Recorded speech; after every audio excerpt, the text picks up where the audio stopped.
মানুষের জীবনে জন্ম মৃত্যু বিয়ে একবারই হয়। আর এই বিয়ে যদি একটু মেমোরেবল না হয় তাহলে কি হয়? আসসালামু আলাইকুম, আই হোপ তোমরা সবাই অনেক ভালো আছো। চলে আসলাম নতুন আরেকটি ভ্লগ নিয়ে। পুরো দিনের ভ্লগটা তো তোমরা দেখেই ফেলছো। এখন আমরা রাতের বেলা যে হলুদের প্রোগ্রামে গিয়েছিলাম সেই ভ্লগটা, যেহেতু গ্রামের হলুদ গুলো একটু তাড়াতাড়ি শুরু হয়, শেষও তাড়াতাড়ি হয়। আর আমাদের যেতে যেতে আসলে অনেক বেশি লেট হয়ে গিয়েছিল, আমাদের জন্য সবাই অনেক অপেক্ষা করছিল। এখানে নতুন জামাই নিজেই অপেক্ষা করছিল আমাদের জন্য। ফাইনালি আমরা সবাই চলে আসলাম। এখন আমরা সবাই উপরে যাব। উপরে যেতে না যেতেই দেখলাম সবাই ডালা নিয়ে দাঁড়িয়ে আছে স্টেজে নিয়ে যাওয়ার জন্য। আর অনেক জোরে মিউজিক বাজছিল।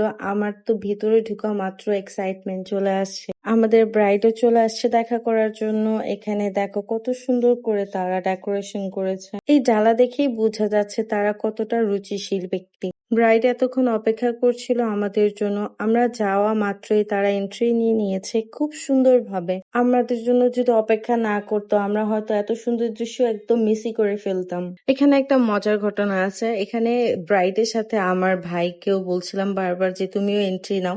সে বাসায় এত লাফালাফি করে, সে এন্ট্রি নেবে, কত কিছু করবে, বাট সেখানে যে একদম বোকা হয়ে গিয়েছে। ডান্স করতে করতে আমাদের ব্রাইডের গরম লেগে গিয়েছিল, তাই তাকে মিনি ফ্যান দেওয়া হয়েছে বাতাস খাওয়ার জন্য। আর এখানে আমরা সবাই মিলে দাঁড়িয়েছিলাম। আমি ভাইয়ার এই ওয়েডিং এর জন্য কোনো প্রিপারেশনই নিতে পারিনি, কারণ আমার কনফার্মই ছিলাম না যাবো কি যাবো না। না আসলে হয়তো বা অনেক কিছুই মিস করে ফেলতাম। এই যে এখন সবাই মিলে আমরা হলুদ দিব এক একে করে। প্রথমে আপু চলে যায় হলুদ দিতে। আপুর আগে অনেকেই গিয়েছে, বাট সবার ক্লিপ আমি নিতে পারিনি, আপুটাই নিয়েছিলাম।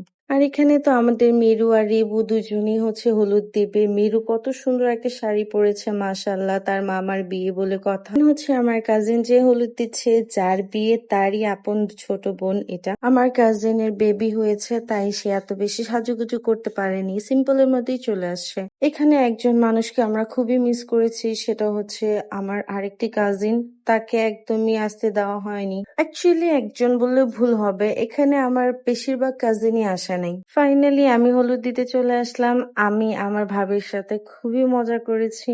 যেহেতু কাজিনদের মধ্যে লাস্ট এটাই বিয়ে, এরপরে হয়তো বা আর কোনো কাজিনের বিয়ে নেই আমাদের বাসায়, তাই আমি আমার মনের মতো করে অনেক অনেক এনজয় করেছি আজকে। আমার কাছে প্রোগ্রামের এই সিনগুলোই সবচেয়ে বেশি ভালো লাগে। একটু দুষ্টামি করব, একটু মেমোরিজ ক্রিয়েট করব, এগুলোই আমার কাছে ভালো লাগে। আমরা সবাই মিলে হলুদ দেওয়ায় ব্যস্ত, আর রিবান এখানে তার মামির ফ্যান নিয়ে ব্যস্ত।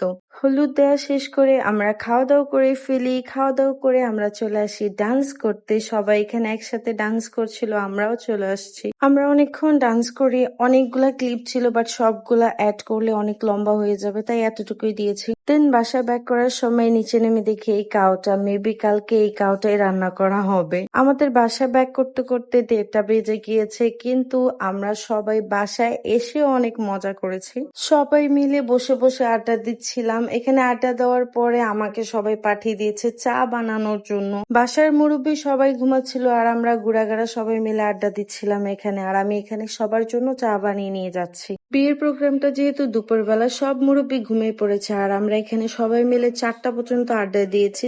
তারপর আমরা সবাই ঘুমাতে যাই।